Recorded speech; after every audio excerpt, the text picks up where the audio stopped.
There are some promises or some things that God has said that's ours, that when we actually went to retrieve it or we actually went to the destination that God told us to go, it wasn't there. So today I want to talk to you about go back and look again. I want to talk to you about going back to the place where God has called you to go or where God has sent you, and when you went, you did not find what God said would be there. I want to talk to you today about that. But before we get into that, I want to welcome you to 10 Minutes with Pastor Tarrance.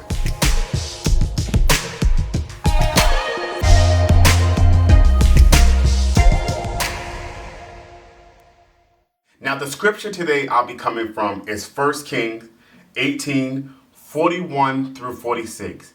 And we're going to see in the scripture today about how Elijah sent his men 7 times to go spot out if they would see anything that had to do with rain about to hit the land. 1 Kings 18:41 through 46 says, "And Elijah sent up Ahab, get thee up and drink, for there is a sound of the abundance of rain. So Ahab went up to eat and drink, and Elijah went up to the top of Carmel, and he cast himself down upon the earth, and put his face between his knees, and said to his servants, Go up now, look toward the sea. And he went up and looked and said, There is nothing. And he said, Go again 7 times. It says that he sent his men 7 times. So the first time there was nothing. The second time there was nothing. The third time there was nothing. The fourth time. And these men, they kept going back. Why? Because Elijah he heard the sound of the abundance of rain. He knew that God is faithful. He knew that God would answer his prayers. So he said, I don't care how many times you guys go and you don't see it. I want you to continue to go back, because I know that I hear the sound of the abundance of rain. Kind of touches on what I spoke about last time I was with you guys, about people not seeing what you saw and hearing what you have heard. But Elijah said, listen, there is a sound of the abundance of rain. There is about to be some rain that's about to hit this land. Let's continue reading. And it says, And it came to pass that on the 7th time that he said, Behold, there ariseth a little cloud out of the sea, like a man's hand. And he said, Go up, say unto Ahab, Prepare thy chariots, and get thee down, that the rain stop thee not.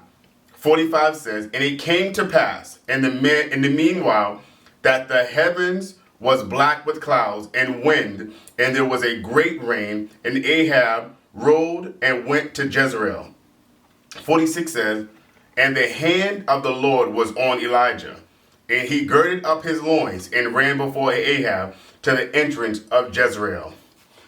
Now, no matter how many times the people that was with Elijah, no matter how many times they went, they continued to go, because they understood that if Elijah said that there was a sound of abundance of rain, that rain was coming. But you also have to understand that it had not rained in a good amount of years. So now that Elijah is saying there's a sound of abundance of rain, they could have said, listen, it hasn't rained here in years. So what are you talking about? All of a sudden there's a sound? But they believed Elijah, and Elijah understood that he heard the sound. What has God told you, or what has God had promised you? And when you actually went to the place or wherever the destination was, and you went there and there was nothing there, I want to encourage you to go back and look again, whatever the area is. Some of us, it's creating businesses, and we went to start the business and it didn't work out. But God is telling you to go back and do it again. You have to be willing to continue to press, even when you don't see the manifestation of whatever God showed you, or whatever you feel in your spirit, or whatever you feel in your heart. Because sometimes you will arrive at a destination and it's not actually what you have saw. It's not what God has showed you. It's not even what you have heard. But God is saying that you need to get up, go back to that very location. Listen, you heard me right the first time. Yes, so go back. Elijah said, there is a sound of the abundance of rain. I don't care what it looks like. I don't care what the sky looks like. I don't care, what everybody else is saying. But Elijah said, there is a sound. And Elijah could have said, after the third or fourth time, okay, maybe I'm not hearing right. No, Elijah didn't do that. Elijah said, there is a sound of the abundance of rain. You guys need to get up. Guys need to go. Listen, go to this very spot. They came back. No, go to that same very spot. They came back, and they continued to come back. Because why? Because Elijah said there is a sound. What sound is coming from heaven that has hit your spirit, and it's something that God has called you to, that you are afraid to go because the first or second time it didn't work out. The third time it didn't pan out. The fourth time it didn't pan out. The fifth time it didn't pan out. What is it that God has called you to, that it did not pan out the first time? God is saying, listen, get back up, because there is a sound of the abundance of rain. And there is a sound of the abundance of rain that is coming from heaven. You have to be able to identify the sound that is coming from heaven and be able to say, yes, God, I hear the rain, even though I don't see it, even when I can't feel it, I can't even trace it, but I know that there is a sound. And just to put it in perspective, that's almost like, Elijah and the people that was with him, being in the situation that we're in now with this crisis, and somebody come to you and they say, well, God said that there's a cure going to happen tomorrow. And then you go tomorrow, and then in the morning you don't see it, or in the afternoon you don't see it. But you have to continue to seek, because the cure is here. And for us, it'll be hard to say, okay, a cure is coming because of how long we've been in this situation. Like you're saying, tomorrow's going to happen. But when you believe and you know that you know, and when you have heard from God, you continue to press on that very thing. Continue to go to that very spot. Wherever it is, wherever God has called you to, you continue to press in that area. I don't care if you don't see it the first time. I don't care if you don't see it the second time. And sometimes God will call you to a certain area or call you to a certain place and not allow you to see it the first or second time, because that's when your faith needs to be worked. God is not going to always call you to something that you can put it together with your bank account, or you can put it together with the people that you have around you. No, that's not God working. God will work when you don't have anything in your hand to be able to accomplish whatever he has called you to accomplish. That's when God's work is made perfect, because he gets the glory. If you even read in the book of Genesis, he is very clear about he is a jealous God. He's very clear about that. So we have to understand, when God is calling us to certain areas or to certain ministries or to certain things, sometimes God is calling us, we may be in the United States and God is calling us to do work in Africa or Ethiopia or wherever he's calling you to. Sometimes we'll say, well, I don't have the means to get there. I don't have the means to travel over there. Well, the first step is to say yes to God. But many times we don't say yes until we have all the puzzles together. We have all the puzzle pieces. Well, I know the plane ticket is going to cost this amount of money. So before I say yes to God, I'm going to make sure that I have everything that I need, everything that I can see to help me get there before I say yes to God. When everything will come together if you say yes to God first, and not even a yes like, let's see how this works out, but a yes, I'm going to get there no matter what the cost. I'm going to get there no matter, what needs to happen. And when you have that kind of determination and you kind of have that kind of faith, when you say yes to God, even when you don't understand or you can't see, how you're going to arrive at that destination, that's when things begin to come together, because you have said yes to God.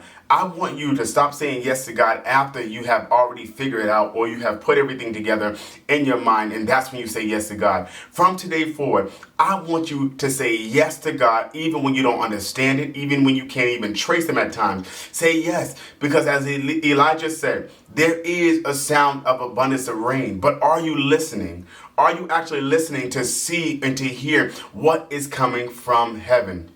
There is a sound of the abundance of rain. I'm here to tell you, there is a sound from heaven. And you may even look outside or wherever you are expecting God to show up, and you say, well, I have no sign. I have not even a symptom of, God moving in this area. But you have to know without a shadow of a doubt that he is working, that he is there. Just as we can't even see the breath in front of us, it is there no matter what. We don't have to see it to know that it's there. Why? Because we are living. and we are living because of God. So I want to encourage you today to let you know that there is a sound of abundance of rain. Whatever it is, it could be a business or whatever it is that God has called you to do. I want you to go back to that area. I want you to pick that thing up. It may be writing a book or whatever it is. I want you to pick that back up. Why? Because there is a sound of abundance of rain. God is about to show up. The rain is what they needed. Whatever you need, God will show up. But you have to first believe that it will show up. You have to believe that he'll show up in the midst of every situation, in the midst of every trial, in the midst of everything that he has called you to do. If he's called you to do missionary work, then first say yes to the work and then allow God to work everything out. Don't try to work everything out and then say yes. No, God wants you to say yes now and then let him work everything out, because when you say yes and you let him work everything out, guess what? He has no other option but to get the glory. Why? Because he worked everything out. Don't try to work it out on your own strength. Work it out on the strength of God.